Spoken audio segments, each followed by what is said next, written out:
Hi, I'm John DeVore. Welcome to the channel.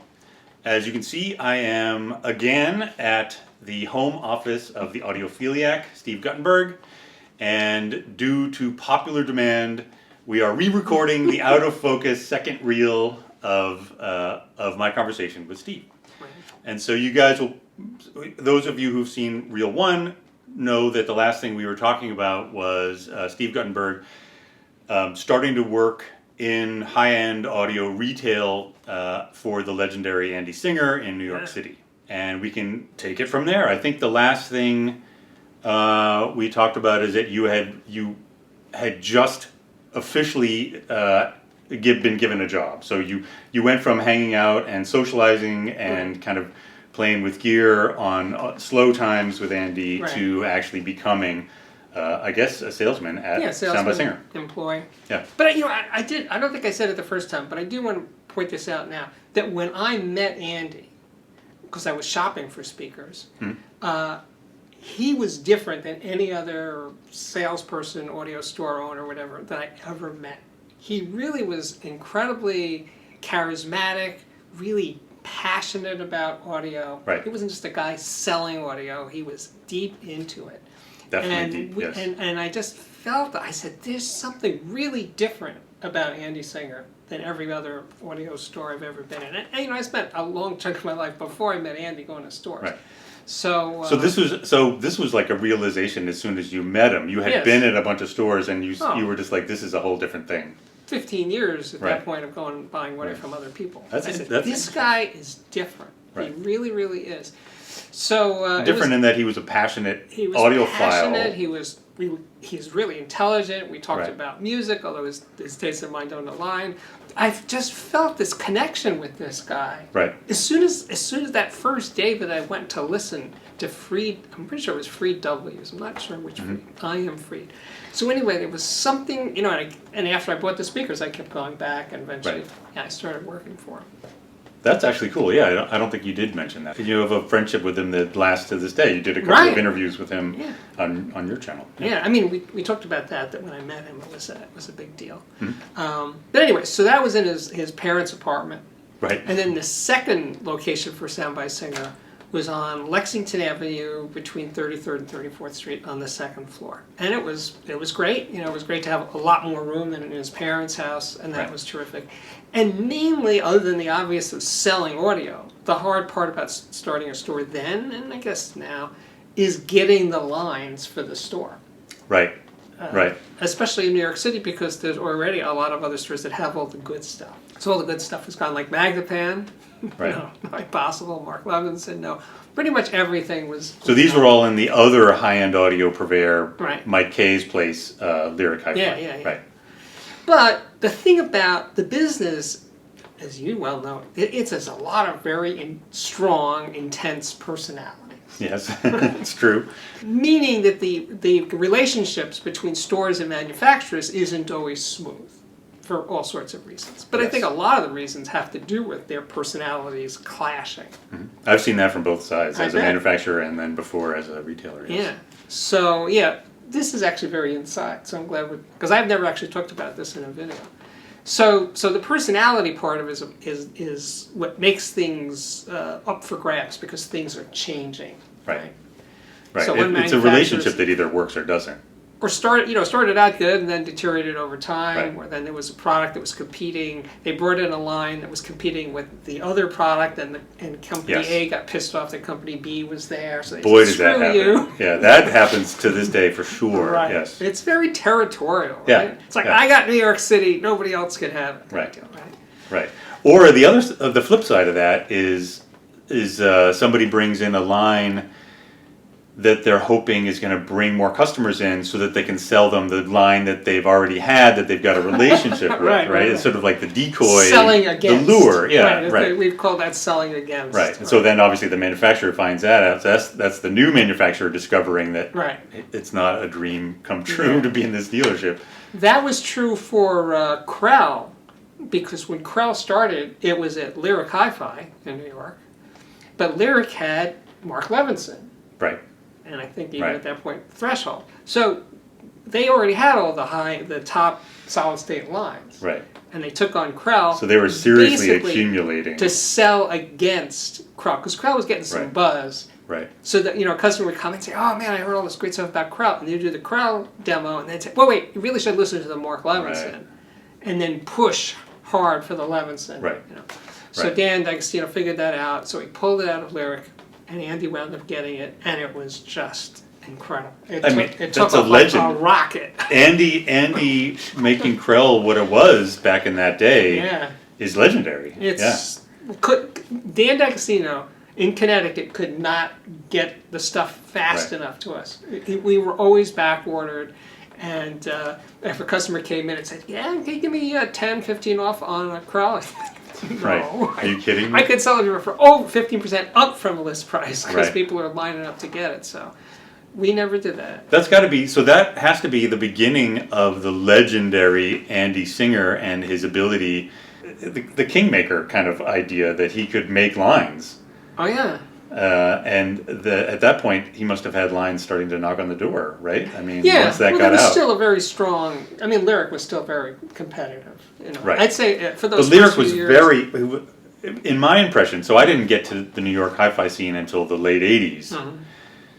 But my impression was always that by the time I got there, people had pretty much stabilized on the lines that they had. So when I showed up in the late 80s, Andy was showing as a flagship.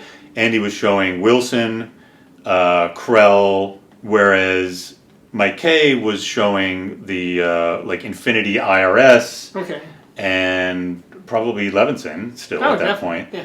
And then like Dave Wasserman, Right. like coming in later on, was showing Apogee and Threshold at that point. Right. And then there's Innovatives in Brooklyn. At And that Innovative, point, right. He was. And then what? They must have had BMW. they had Did they have Wilson BMW. too? No, they had No, they had BMW. Wilson later. Yeah. There was some other really strong lines that Oh, Elliott- Spectral, didn't they? They had Spectral. They had Spectral, yeah. They had a lot of good lines. So yeah, it was this constant, migrating from place to place, which Right. was a part of the deal. So anyway, in the early days of getting the place on Lexington Avenue between 33 and 34th, Andy got Audio Research. Because Mm-hmm. Audio Research had been at Lyric, there was some, blow up there, so they were out, Right. and Andy took it. And he was really excited. It was a really, really big That's a deal cool to line. get That's a Audio legendary Research line. in, maybe 1980 or something like that. Right. So anyway, so when you start with a line, you have to place a big opening order. Right. Demos. You can't just say, "Oh, I'll take this and that." No, you gotta. Right. So Andy took a line, and I don't remember. It might have been 15 or 16 pieces, and not like today where you know when the delivery is going to happen, more or less. Then it was like, I don't know, is it coming on Tuesday or next Right. week? Right. The tracking was very approximate. There was no track. Right. It was not happening. Right. Right. So anyway, it was just me and Andy running the store, and Andy says, "I'm going out. I got to run some errands. Nothing was happening. It was the middle of the week. It was kind of dead." And then he's out for 15 minutes, and the UPS guy comes up the stairs and says, "Hey, I got a delivery. There's 15 really gigantic boxes." Right. Insanely heavy boxes. Big amplifiers. Right. Audio Research D110, amps are no D79. Right. They could weigh 100 pounds. Right. Oh my God. Anyway, so he unloads the truck on the sidewalk right in front of the stairs to the second floor. And he's like, "Sign here," kind of thing. I said, "Can you help me get him up the stairs?" And he's like, "I got to get going. I got other deliveries." I said, "I'll give you $20. $20 then would be like, I don't know, $80 now or something." Yeah. And he, no. And I said, "Great." Yeah, man. He's a Teamster. He can't be bought. Right. So so I took the light stuff. I took the preamps, right? And I ran up the stairs because it was just these big white boxes. Audio Research boxes are always white. Big white boxes piled up on the street. Grabbed all the little ones. Expensive, high value boxes. Yeah. So I run up the stairs with the preamps, and then I go and I take the box, the D79 or the D110. Right. And there's no way I could pick it up, but I push it over to the stairs, and I just rolled it end over end up the stairs. Stair by stair. Stair by stair. Right. And I could be crushed by this amplifier if I lost my place, right? Totally worth it, though. They're great amps. Yeah. And they would have probably survived fine. Yeah. They were well packed. But anyway, so I get all the boxes up, and I'm just at the top of the stairs looking at all these mountains of Audio Research stuff, and I'm just taking a break. And then Andy comes up. And he said, oh, great, the audio research stuff is here. And I said, oh, great, I'm glad you're here. And he's like, let's put it in here, let's put it in there. I said, can you give me a break for a couple of minutes? I just schlepped all this stuff up the stairs.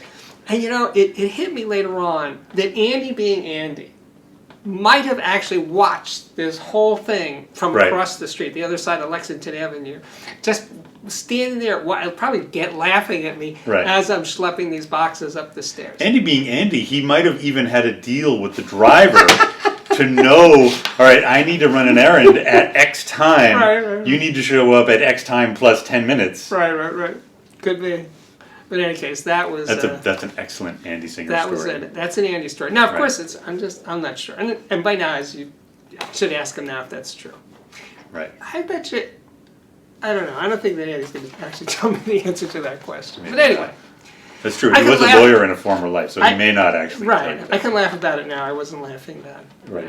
Right. You were sweating your ass off. I was sweating. Working hard for the money. So that's the second store. Did you ever work at... So I actually worked for Andy. I worked at Sound by Singer, and that was on 16th Street. 16th Street, yeah. Did you ever work at that location? Yeah. Okay. I was there I left just before you got there. So you were there in the 90s too? Yeah. So I was there when that store opened. And boy, when that store opened, because it was so much bigger than the previous versions of Singer, it was so much work to get it set up and make the rooms sound building good out stuff. Sound rooms, yeah. It was just... It was 10 rooms, right? It was 10 sound rooms, wasn't it? Yeah, I think 12. I mean, a lot. A lot of rooms. And...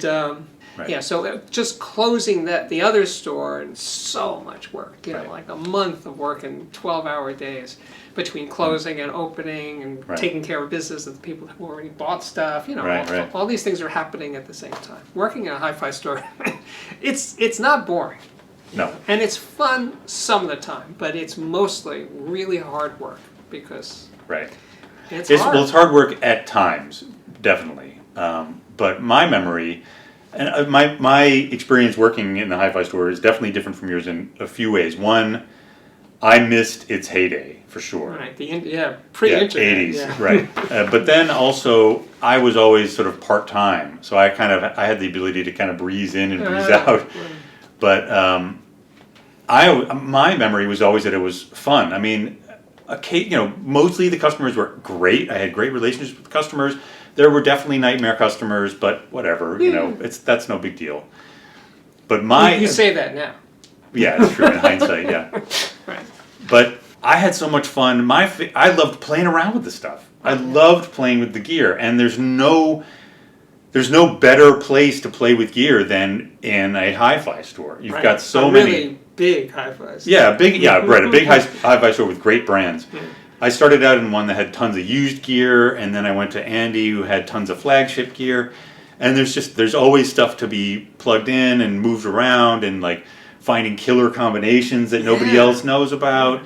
So all that stuff for me was just fun. It was, whatever. It was a drag getting up in the morning and schlepping into work, but it was a fun place to work. I definitely liked it.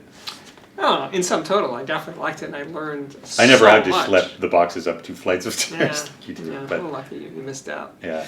That was always a thing, by the way, that is also part of this story, is that a lot of time, forget about going up the stairs, when the big truck arrived with the order, that the salesmen who were expected to look fairly presentable had to unload the truck and all of a sudden we're things, schlepping boxes, truck's there, go out, stop everything, go there, unload the truck kind of deal.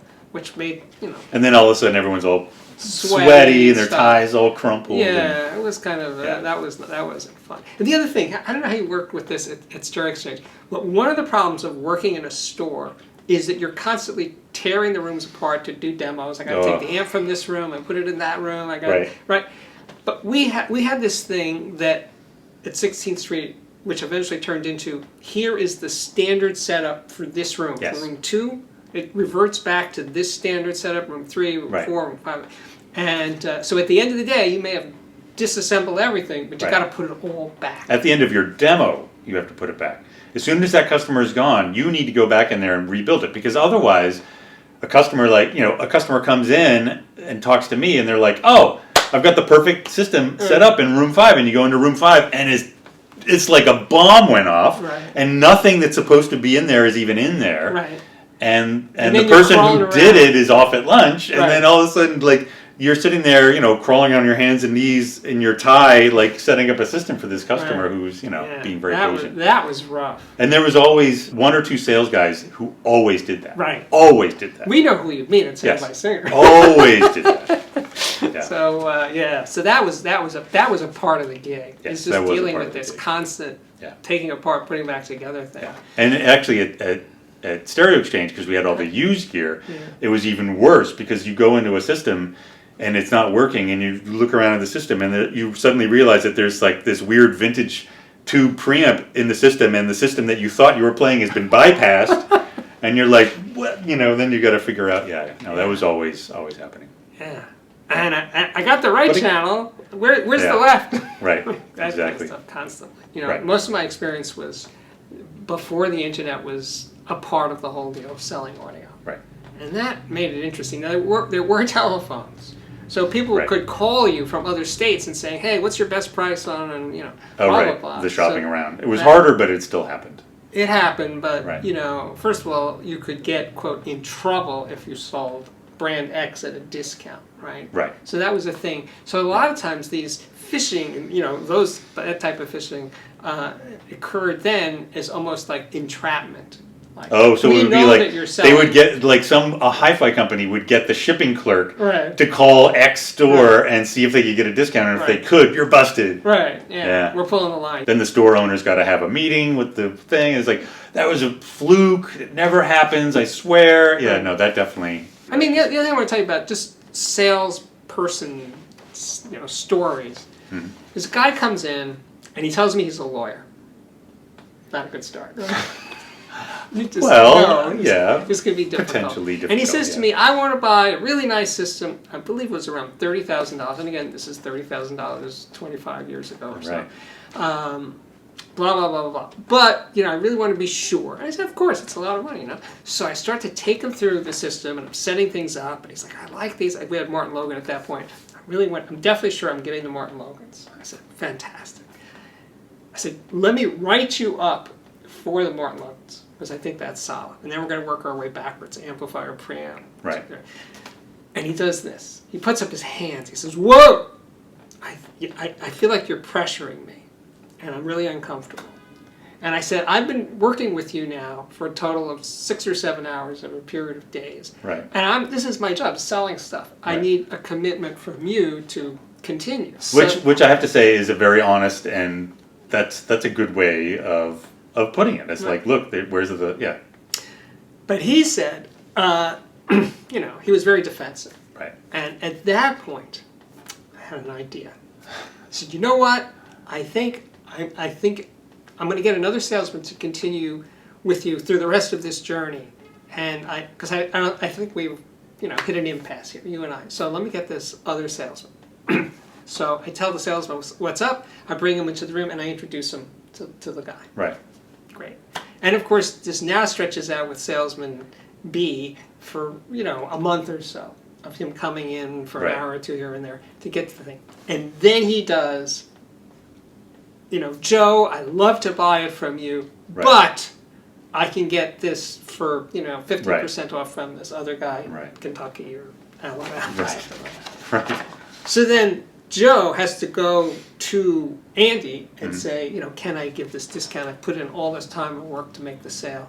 And Andy says to him, well, no, I can't give you that kind of discount. That's too much, So basically they cut a deal, Andy and the sales guy, Joe, not his real name, he would forfeit some of his commission, because they work on commission, to make the Ouch. deal happen. Right. And it was a healthy chunk of his commission. Ouch, But yeah. something is better than zero. So we did it. Yeah. And that kind of stuff, I mean, that's one example that really stuck out in my mind, because I could see the writing on the wall Right. from day one. You ducked out. Yeah, Right, yeah. No, 'cause I knew that right. this is It's not not going to going to end end well. happily. Yeah, yeah. And that's really frustrating. So I know that, from a customer point of view, a lot of customers walk into stores and say, you need to serve me, make the customer happy kind of deal. Right. And I understand that part of it. Which is fine, but it's a give and take. Right, but they Yeah. have to understand that I'm a working guy here. I'm trying to Right. make a living. And when I'm talking to you, John Smith, I'm not talking to somebody else Right. who I feel I'm much more likely to close a sales Right. with. So that's the... Or the equivalent is like if you turn the tables on that lawyer guy who does all this and basically extracts all of this labor from you Information. and then decides to hit you with that discount offer, Right. you could flip it and be like, well, I've been talking to this other guy about this exact same system and he's offered to pay me 15% more, right? It's like, that's kind of the equivalent. It's really, it's kind of BS. Right. And people get this inflated idea of what the margins are in high-end audio. Yeah. And probably the astronomical overhead of Sound by Singer Right. at least on 16th Street. My Right. goodness.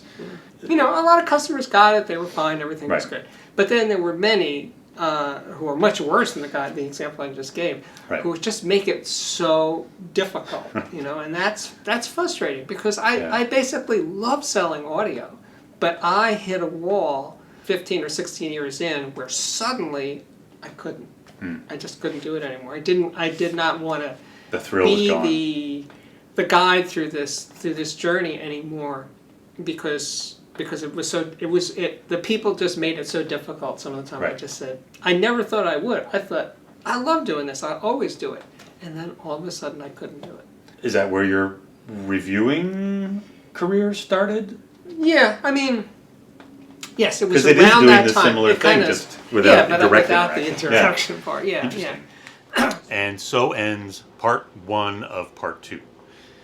Does that make sense? That's what it is. So I went back to Steve's to reshoot the second half of our conversation that was completely out of focus, and I had to go and pick up some speakers from him anyway. So we sat down and had a conversation, and it was so much longer than before, and we covered more topics than before. So there's so much information that I'm just going to chop it up into 3 pieces. So this was Reel 2 part 1 of the conversation. Stay tuned for part 2 where we cover some of the interim stuff that Steve did after he left retail. He wrote quite a bit about sound mixing for movies, and he worked for Chesky Records for a time. And then part 3, we will get into how he got into reviewing and his incredible YouTube channel, the Audiophiliac YouTube channel. So, thanks for watching, and I'll see you at the next video. Thanks, bye.